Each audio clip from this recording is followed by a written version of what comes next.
High বন্ধুরা, এই দেখো আজকে নিয়ে নিয়েছি শঙ্কর মাছ। দেখছো তো কি মোটা মোটা, দেখো একদম পিস কাটা, পুরো মাংসের মতো। তো শঙ্কর মাছ নিয়ে নিয়েছি। তো শঙ্কর মাছে আমি দিয়ে দিয়েছি লেবুর রস, হলুদ আর লবণ দিয়ে এটা মেখে নিয়েছি। দেখছো এই দেখো মাছের পিসগুলো শুধু দেখো কি বড় বড়, মাছটা কত বড় ছিল। তো বাজার থেকে কাটিয়ে এনেছে, ওই জন্য তোমাদের দেখাতে পারলাম না। এটা লেবুর রস, লবণ আর হলুদ দিয়ে মেখে রেখে দিয়েছি। এটা এখন আমি ভালো করে তেলে ভেজে নেব। তো এই দেখো উনুন ধরিয়ে দিয়েছি, দিয়ে কড়া বসিয়ে দিয়েছি। তো এখন কড়ার মধ্যে দিয়ে দেব সর্ষের তেল। সর্ষের তেল দিয়ে দেবো একটু, খানিকটা একটু বেশি করে তেল দিয়ে দেব। তেলটা একটু গরম করে নেব। তো এই দেখো কড়ার তেলটা আমার গরম হয়ে গেছে। আমি এখন ওই যে লবণ, হলুদ আর লেবু রস মাখিয়ে রেখেছিলাম। কেন যে নোনা মাছের একটা আষ্টে গন্ধ থাকে, তো ওই জন্য আমি লেবু রসটা মাখিয়ে রেখেছিলাম, তো যাতে আষ্টে গন্ধটা চলে যায়। এখন আমি মাছগুলো তেলের মধ্যে দিয়ে দেব। এই দেখো মাছগুলো আমি ভালো করে ভেজে নেব। তো মাছগুলো দেখো এক পিঠ ভাজা হয়ে গেছে, আমি আর এক পিঠ উল্টে দেব।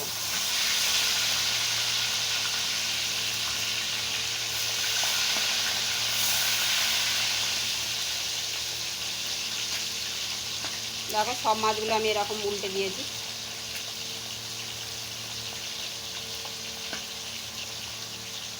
তো সব মাছগুলো আমি এরকম করে ভেজে নেব। তো এখানে নিয়ে নিয়েছি দেখো আলু। আলু এরকম ডুমো ডুমো করে আমি কেটে ধুয়ে পরিষ্কার করে রেখে দিয়েছি। মাছে একটু আলু দিয়ে করব মাখা মাখা। আর এখানে আছে দেখো পেঁয়াজ কুচি। পেঁয়াজটা আমি এই যে কেটে রেখে দিয়েছি, দেখো ছোট ছোট করে পেঁয়াজ কেটে রেখে দিয়েছি। আর ফোড়নে দেবে দেখো এই যে এলাচ, লবঙ্গ, দারচিনি, একটা তেজপাতা আর একটা শুকনো লঙ্কা ফাটিয়ে রেখেছি।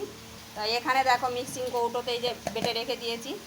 এখানে বলে দিই তোমাদের, এখানে আছে আদা, রসুন আর আছে একটা টমেটো, বড় সাইজের একটা টমেটো আছে, আর 10-12টা কাঁচা লঙ্কা এখানে আমি একসঙ্গে পেস্ট করে মিক্সিতে এই যে রেখে দিয়েছি। তো মাছগুলো দেখছো আমার এই যে লাল লাল করে সুন্দর ভাজা হয়ে গেছে। আমি মাছগুলো এখন তেল থেকে তুলে নেব। দেখো মাছগুলো এখন কিন্তু আমার এরকম সুন্দর করে লাল লাল করে ভাজা হয়ে গেছে। তো সব মাছগুলো তুলে নেব তেল থেকে। তো এই দেখো মাছগুলো সব ভেজে তুলে নিয়েছি। এখানে আছে টোটাল 1 কেজি মাছ, 1 কেজি শঙ্কর মাছ। তো এখন আমি আলুগুলো ভেজে নেব। তো মাছ ভেজে তুলে নিয়েছি, ওই তেলেই আমি দিয়ে দেব আলু।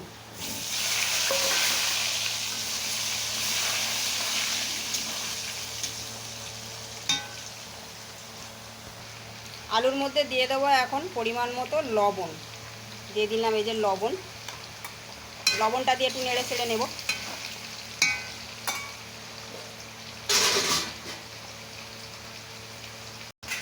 তো এই দেখো আলুগুলো আমার ভাজা হয়ে গেছে। এখন আলুগুলো আমি তেল থেকে সব তুলে নেব। দেখো মাছ আর আলু ভেজে তুলে নিয়েছি। এখন ওই তেলের মধ্যে আমি দিয়ে দেব এলাচ, লবঙ্গ, তেজপাতা, শুকনো লঙ্কা, মানে গোটা গরম মশলা, এলাচ, লবঙ্গ, দারচিনি, তেজপাতা, শুকনো লঙ্কাটা দিয়ে দিলাম। দিয়ে ওটা একটু ভেজে নেব। এখন দিয়ে দেবো এই যে এক বাটি পেঁয়াজ কেটে রেখে দিয়েছি, পেঁয়াজটা। তো পেঁয়াজটাও আমি লাল লাল করে ভেজে নেব, সোনালি রং ধরা পর্যন্ত একটু। আর উনুনটা জ্বলছে একবার দেখো শুধু, একদম দাউ দাউ করে জ্বলছে। তো এখানে এই যে মিক্সিতে বেটে রেখে দিয়েছিলাম আদা, রসুন আর কাঁচা লঙ্কা, 10-12টা কাঁচা লঙ্কা, তার সঙ্গে দিয়েছিলাম 5-6টা শুকনো লঙ্কা। এগুলো এই যে পেস্ট করা রয়েছে, এটা এখন পেঁয়াজের মধ্যে দিয়ে দেবো। তো এই যে আদা রসুন আর পেঁয়াজ, আদা রসুন, শুকনো লঙ্কা, কাঁচা লঙ্কা পেস্টটা দিয়ে দিলাম।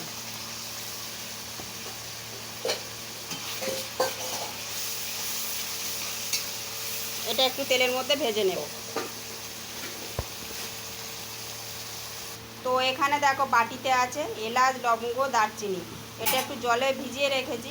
এটা আমি আজকের মিক্সি মানে গুঁড়ো গরম মশলা দেবো না, এই বাটা মশলাটা এই শঙ্কর মাছের তরকারিতে দেব। তো মশলাটা আমার একটু ভাজা হয়ে গেছে। এখন দিয়ে দেব হলুদের গুঁড়ো। 2 চামচ দিয়ে দিলাম হলুদের গুঁড়ো, 2 চামচ দিয়ে দিলাম জিরের গুঁড়ো। দিয়ে এটা একটু নেড়ে নেব। তো এখানে দেখো কালারের জন্য দিয়ে দেবো একটু কাশ্মীরি লঙ্কার গুঁড়ো। কাশ্মীরি লঙ্কার গুঁড়োটা দিয়েও ভালো করে মিশিয়ে নেব।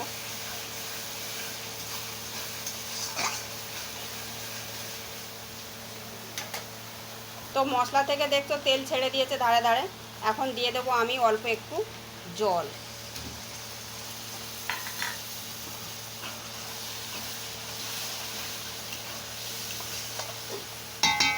জলটা দিয়ে আমি এখন দিয়ে দেবো যে ভেজে রাখা আলুগুলো।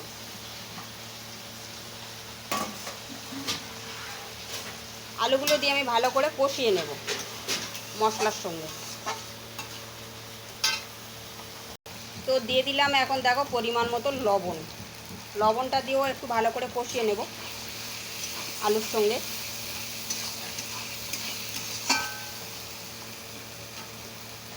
তো আলুটা কষিয়ে নিয়েছি, মশলা থেকে দেখছো ভালো মতো তেল ছেড়ে দিয়েছে আর আমি খুব সুন্দর করে কষিয়ে নিয়েছি।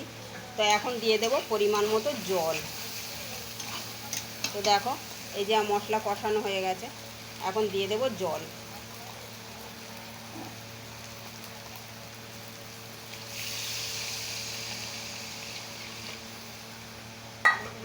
তো ঝোলটা আমি একটু ফুটতে দেব।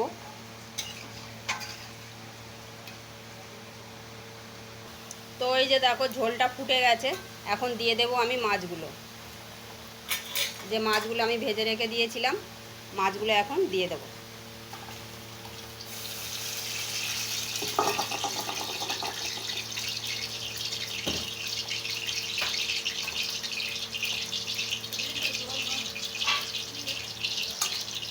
মাছগুলো সব দিয়ে দিলাম। তো এই দেখো আলু দিয়ে শঙ্কর মাছ আমার হয়ে গেছে। আলুগুলো সেদ্ধ হয়ে গেছে, আলুগুলো তেলে ভাজা ছিল আর এই যে একদম সেদ্ধ হয়ে গেছে।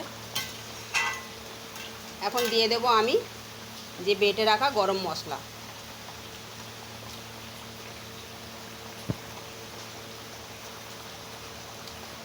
এই যে বেটে রাখা গরম মশলা সিলে বাটা, এটা এখন আমি মাছের মধ্যে দিয়ে দেব।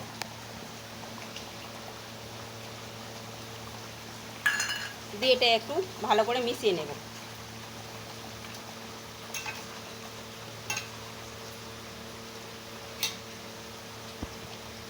তো রেডি হয়ে গেছে আমার শঙ্কর মাছ আলু দিয়ে এই যে রেসিপিটা।